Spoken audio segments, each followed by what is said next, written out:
faire écouter à Yann. Allez, monsieur Carrière, c'est l'heure de l'interview politique avec Coralie Mollaret. Elle a 10 minutes, 5 questions à vous poser. Alors, monsieur Carrière, finalement, en regardant votre parcours, on peut être de gauche, socialiste en l'occurrence, Fatima, cette interview nous doute qu'elle va l'intéresser, et travailler pour Jean-Paul Fournier, qui est maire Les Républicains. La preuve. Et qu'est-ce qui s'est passé du coup ? Parce que quand même, la politique, alors c'est ce que disent vos camarades de gauche à Nîmes, Fatima ne me contredira pas, communiste, la politique qui est menée par Jean-Paul Fournier, c'est une vraie quand même politique de droite. Il y a beaucoup d'argent qui est consacré à l'embellissement de la ville, à des projets immobiliers, et un peu moins pour les associations et pour baisser certains tarifs municipaux. C'est ce que dit quand même la gauche. C'est ce que dit la gauche, mais en même temps, il y a aussi beaucoup d'efforts qui sont faits sur le renouvellement urbain, sur le soutien aux associations dans les quartiers, donc ça, on ne peut pas le nier. Il est macroniste, Jean-Paul Fournier, pour vous, si la droite et la gauche? Je ne pense pas qu'il soit macroniste, non. Il faudra lui poser la question, mais je ne pense pas qu'il le soit. On lui a posé ce matin. La question, c'est quand on a été socialiste quand même pendant 20 ans, parce que vous, c'est quand même 20 années, votre papa aussi, qui a reçu le prix Goncourt, était de gauche. Comment passer dans une municipalité de droite, c'est pas anodin quand même? Non, c'est pas anodin. On est venu me chercher d'abord. Ça, c'est la première chose. Ensuite, je pense que sur les fondamentaux, comme diraient les sportifs, on était d'accord avec Jean-Paul Fournier sur un certain nombre de choses. Donc, s'il y avait eu des choses qui m'avaient gêné, je n'y serais pas allé. Je pense que son absence totale de collusion, par exemple, avec le Rassemblement national, moi, ça me va bien. D'accord. Par exemple. Qu'est-ce qu'il y a d'autre comme projet avec lesquels vous êtes plutôt en accord avec Jean-Paul Fournier? L'embellissement de la ville, il est indéniable. Depuis, c'est le 4e mandat, la ville a quand même été... Et quand vous voyez quand même les quartiers qui se paupérisent, on parle beaucoup de Pisevin, est-ce que vous dites pas c'est aussi le bilan de Jean-Paul Fournier? Est-ce que c'est le bilan de Jean-Paul Fournier? Je ne sais pas. En tout cas, il y a des gros investissements qui sont faits par la ville, par l'État aussi, via l'ANRU. Je pense que c'est des quartiers qui, petit à petit, vont... Il faut espérer en tout cas, mais c'est très long, on s'inscrit sur du temps long. Mon collègue Olivier Bonnet vous le dirait, les dossiers de l'ANRU, ça ne fait pas en 6 mois ni en 1 an. D'accord. C'est une question d'année. Quel rapport vous avez avec vos anciens camarades, les socialistes, les communistes? Ça n'a pas dû être évident de leur annoncer que vous alliez franchir le Rubicon. Oui, mais globalement ça va, j'ai pas eu de... Il y a à la marge 2-3 réactions un peu bêtes, mais vraiment à la marge. D'accord, sinon vous avez toujours des liens avec? Oui, bien sûr. Une question qui va certainement intéresser Claire, parce que vous avez participé au jeu des chaises musicales, qu'a mis en place le maire de Nîmes, mais vous avez récupéré la délégation de Richard Flandin aux aménagements urbains à la voirie. Vous prenez la voiture, Claire? Oui. Il y a des nids de poules, des fois, c'est un peu compliqué. C'est un petit peu compliqué que ça. Un petit peu plus. Je ne parle pas que pour moi. Je parle pour tout un quartier. Exactement. Alors, comment vous faites, justement, comment vous qualifierez, les voiries nîmoises? Elles sont dans quel état? Elles ne sont pas en bon état et on fait tout ce qu'il faut. En tout cas, on essaie de faire le maximum pour améliorer la situation. On y consacre un gros budget. Le budget voirie aménagement urbain de la ville, c'est à peu près 10 millions d'euros par an. Donc c'est quand même pas rien. On a 5 millions qui sont consacrés à la rénovation proprement dite de certaines rues. Donc c'est en fonction de la rue, de la longueur, c'est on va dire une quinzaine de rues par an qui sont refaites. Oui. Et le reste, c'est tout ce qui est le travail de proximité, c'est-à-dire reboucher les nids de poules suite au passage de l'engin, suite à un orage, etc. On dit qu'il y a beaucoup de rues à Nîmes, c'est vrai que c'est une ville qui est peut-être moyenne, mais quand même il y a un réseau de voiries impressionnant. On a pour une ville comme Nîmes, on a à peu près 800 km de voirie. Une ville à taille identique, en tout cas en population, c'est-à-dire à peu près 150 000 habitants, c'est plutôt 450 km en général. D'accord. Donc on a vraiment beaucoup plus de... On a quasiment le même kilométrage de voirie que la ville de Paris. D'accord. Donc... on parle des travaux autour de la coupole, Coralie? Oui. Et après je donne la parole aux sociétaires. Du coup, on a vu Jean-Paul Fournier ce matin. Il y aura une interview qui va être publiée à 21h. La Socri, elle a demandé à Jean-Paul Fournier, elle vous a demandé à la mairie la réalisation de plusieurs travaux, conditions sine qua non pour faire venir ces fameuses galeries Lafayette. Qu'est-ce qui va être fait sur ce secteur? Alors, on va continuer. C'est un peu la continuation de ce qui est en cours avec la rue, en ce moment, la rue de l'Étoile, la rue Maubec, qui vont être livrées, on va dire, fin février.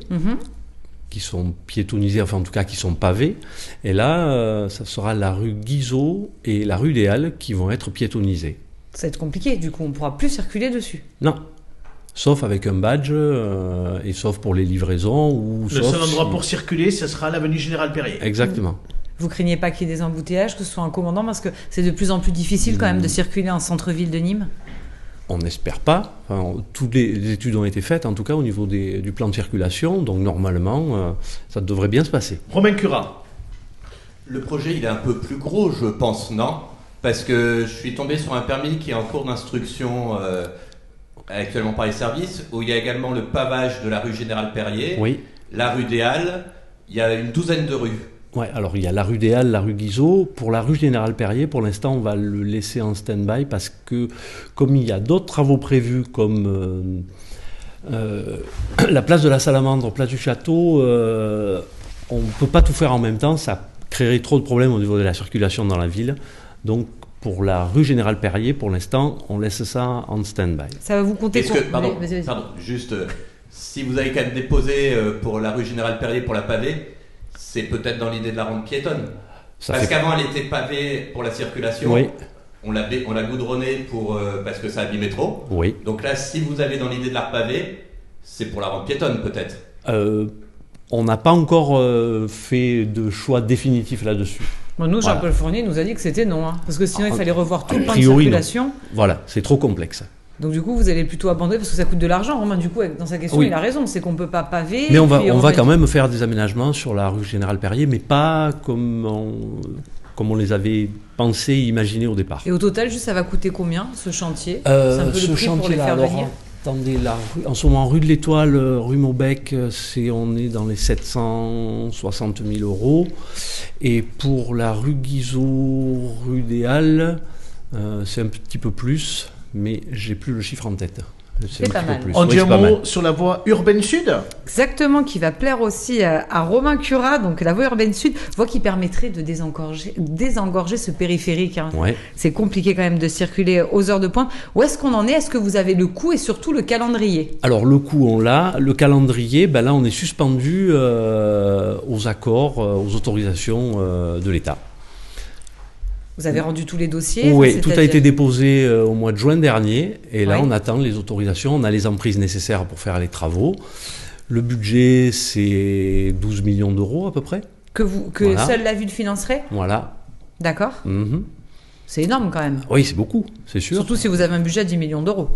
Oui, mais ça, c'est hors Est-ce qu'on peut investissement. rappeler, peut-être Coralie, où est cette voie urbaine sud pour ceux qui n'ont pas suivi, nos téléspectateurs? Allez-y, monsieur Carrière. Alors, elle partira de la route d'Arles, d'accord, et elle rejoindra en fait le rond-point de la Cité des Espagnols qui se trouve... pas loin du Leclerc, si je ne m'abuse. Voilà. Oui. D'accord. C'est bien noté, je vais redonner la parole dans quelques instants, Coralie, parce que vous avez une question ou deux politiques à poser à Monsieur Carrière. On va donner la parole à nos sociétaires dans un instant. On a une interpellation pour vous, Monsieur Carrière, d'un téléspectateur. Caroline. On a une interpellation, c'est des embouteillages presque comme à Los Angeles. Et une autre personne qui nous dit il va être impossible de circuler en centre-ville, déjà que nous n'arrivons plus à nous y garer.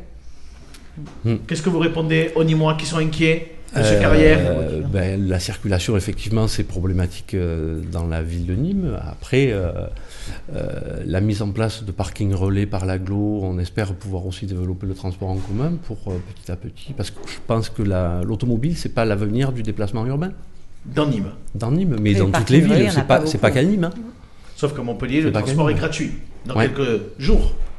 Alors le transport est gratuit, effectivement, c'est un choix, mais il n'est pas gratuit, quelqu'un le paye, ce transport. La gratuité, ça n'existe pas. Vous êtes sur la même ligne que Franck Proust, je crois qu'Aurélie a une question là-dessus. Mais pour l'instant, c'est clair, la question de notre invité, Monsieur Carrière. Alors, vous l'avez dit, 800 km, alors qu'une ville, la taille de Nîmes, normalement, c'est la moitié, et parce qu'à Nîmes, on est la ville des 7 collines, et on a donc beaucoup de collines, on a l'Est, le Nord, et aussi l'Ouest, et on a plein de chemins, beaucoup de chemins, beaucoup d'impasses, beaucoup de ce genre de choses-là. Alors moi je voudrais savoir, chaque fois que je me balade, je vois des murs de clapasse de particuliers qui sont éboulés. Et donc dans des chemins avant, il y avait une carriole qui passait, maintenant il y a 2 voitures. Et donc on recule, enfin c'est un véritable enfer, on recule quand c'est la nuit, c'est un enfer. Bref. Est-ce que ces gens-là qui ont des murs de clapasse qui sont complètement éboulés, est-ce qu'on n'a pas, d'autant qu'il y a une subvention municipale pour les aider, est-ce qu'on ne peut pas les obliger à remonter leurs murs? Normalement, il y a des contraintes qui sont obligées. Ils ne peuvent pas laisser un mur écroulé sur Ah un mur, c'est pas je possible. vous dirai où, Après, depuis il des faut années, aussi- qui sont éboulés. Il faut le signaler. Ah, Parce mais- qu'on ne voit pas tout. Hein. Mais ça a été signalé, Ouais. et c'est signalé. Il faut dénoncer, Claire. C'est pas de la dénonciation, mais c'est toujours pareil. Mais on n'aurait pas à Oh, dénoncer. c'est pas une question de dénonciation. On n'aurait pas à dénoncer C'est une si les pièce, gens ouais. faisaient pour le bien commun et si les gens agissaient correctement pour le bien commun. Et à un moment donné, qu'est-ce que tu veux? Moi, je suis désolée. On va vous envoyer avec Romain Cura, vous allez vous balader Et on dans va y aller Nîmes. tous les deux. Et on va dénoncer. Voilà, c'est ça. comme pendant la guerre. Allez, Fatima, votre question à notre invité Emmanuel Carrière. Bon, Coralie m'a déjà volé mes questions à chaque fois. Ah. Donc, Ah, ben vous avez forcément. ouais. Donc vous avez été élu dans une municipalité de gauche plurielle. Aujourd'hui, vous êtes dans la municipalité. Non, j'étais pas élu. Vous n'êtes pas j'étais élu, dans parce qu'on m'avait la- dit que vous étiez. J'avais été élu dans l'opposition de Jean-Paul Fournier. Voilà, c'est ce que je Oui. disais. Donc vous étiez élu C'était dans pas le. donc une gauche plurielle. Fatima, c'était posez la- votre question bien dans votre micro. Pardon. Ouais. Oui, donc est-ce que vous êtes en cohérence avec l'ensemble des décisions qui sont prises au niveau de la municipalité et au niveau de l'agglo? Et quelle est la mesure ou la gestion de dossiers dont vous êtes le moins fier durant ce mandat? Écoutez, Très bien posé cette question. ouais, mais il y en a pas. Il n'y a pas vraiment de choses qui me gênent vraiment aux entournures. Ah bon? Les tarifs du conservatoire, il y a plein de choses. Le Nîmes olympique. Nîmes olympique, c'est privé. Hein. Oui, mais vous aurez pu intervenir et faire en sorte que ça ne se passe pas comme ça. C'était difficile, mais là, on va voir ce que l'avenir nous réserve avec ce dossier. Personne n'est dans la tête de Rani Assaf, en tout cas, pas moi, ni même Monsieur le maire. Est-ce que vous estimez que, par exemple, dans le secteur de la petite enfance, il y a assez de moyens qui sont mis dessus? Enfin, Je trouve que la ville de Nîmes, notamment sur l'éducation, l'investissement qui est fait par la ville est important. je Il y a n'ai pas dit les écoles, hein, on parle bien de la Petite petite enfance. enfance. Hein. pour les crèches, on est pas mal aussi. Je crois qu'il Ah bon y a du travail. Alors après, ça Non, suffit mais- jamais. Non, on est d'accord, ça suffit jamais. Une réflexion personnelle. J'imagine qu'effectivement, c'est compliqué, mais là, c'est vraiment partout. Non, mais... Il y a des crèches Voilà. privées, hein, Coralie. Vous savez, certains, ils vendent Non, la chaud. mais la Gattard, quand même, c'est vrai Quelle que crèche, la petite Quelle enfance, enfin, il y a quand même un manque, même avec, j'en ai discuté avec Julien Plantier, il y a quand même un manque de moyens sur la petite enfance. On ne peut pas aujourd'hui dire que c'est pas possible. Oui, peut-être qu'il y a un manque de moyens, mais en tout cas, il y a des moyens qui sont mis, ça c'est sûr. Après, Ils sont autre peut-être pas chose, hein, suffisants, c'est- mais la c'est gauche le dit c'est suffisamment. pareil pour la voirie. 10 millions, c'est sans doute pas suffisant, mais c'est déjà 10 millions. Voilà. Faut Allez, pas inventer Coralie. ce qu'on n'a pas. Une dernière question pour Et- terminer.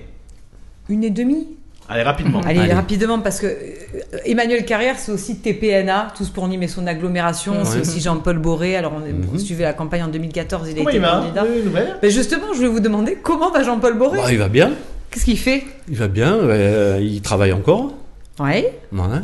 Il s'intéresse toujours à la chose publique. Alors en 2020, il avait été rejeté par David Tebib, souvenez-vous, et Daniel Ouais. Richard, qui n'avait pas voulu de lui sur sa liste. Du coup, c'était un peu compliqué. Est-ce qu'on peut imaginer son retour en politique? Bon, tout est possible. Je ne peux pas faire de politique fiction, je ne peux pas parler à sa place, mais Vous tout le est souhaitez? possible. Vous avez encore des contacts avec lui? Oui, j'ai des contacts avec lui. Et c'est un homme brillant et charmant. D'accord. Parce qu'entre-temps, c'est vrai qu'il a été élu dans une autre commune, celle de la Source. Allez, une question sur Franck Proust, pour terminer. Oui, on vous sait très très proche de Franck Proust, il vous a accompagné dans des moments difficiles de votre vie. Est-ce qu'il fera un bon maire pour vous?